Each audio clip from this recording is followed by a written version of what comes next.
TDP అధినేత చంద్రబాబు నాయుడు ఊసరవెల్లి రాజకీయాలు చేస్తున్నారని రాజాం అసెంబ్లీ నియోజకవర్గ ఎమ్మెల్యే అభ్యర్థి డాక్టర్ రాజేష్, జిల్లా పరిషత్ వైస్ చైర్మన్ సిరపురపు జగన్మోహన్ రావు విమర్శించారు.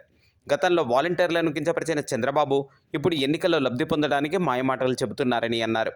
శుక్రవారం ఉదయం నుంచి సాయంత్రం వరకు సంతకవిటి మండలంలో సంతకవిటి, చిన్నయ్యపేట, కాకరపల్లి, మందరాడ, అక్కరపల్లి పంచాయతీలలోని ఇంటింటికి వైసీపీ ప్రజా ఆశీర్వాద యాత్ర నిర్వహించారు. ప్రతి ఇంటికి వెళ్లి సంక్షేమ పథకాలు, రాజాం నియోజకవర్గంలో జరిగిన అభివృద్ధిపై రూపొందించిన కరపత్రాలను అందజేసి రాజాం అసెంబ్లీ నియోజకవర్గ ఎమ్మెల్యే అభ్యర్థి, విజయనగరం ఎంపీ అభ్యర్థులకు ఫ్యాన్ గుర్తుపై ఓటు వేయాలని కోరారు.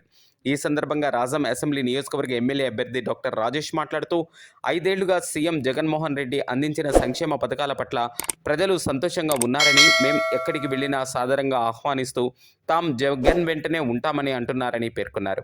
ఫ్యాన్ గుర్తుకే ఓటు వేస్తామని చెబుతున్నారని తెలిపారు. గతంలో వాలంటీర్ల వ్యవస్థను కించపరిచిన చంద్రబాబు ఈరోజు వాలంటీర్లను మచ్చిక చేసుకునేందుకు ప్రలోభాలకు గురిచేస్తున్నారని అన్నారు. చంద్రబాబు తీరును ప్రజలంతా గమనిస్తున్నారని, 1వ తేదీన ఇంటి వద్దకే అందాల్సిన పెన్షన్ అడ్డుకున్న ఘనత చంద్రబాబుదని ప్రజలు అంటున్నారు. గతంలో వాలంటీర్ల అంతు చూస్తామని చెప్పిన వ్యక్తి చంద్రబాబు ఊసరవెల్లి కూడా మార్చలేని రంగులను మారుస్తున్నారని విమర్శించారు.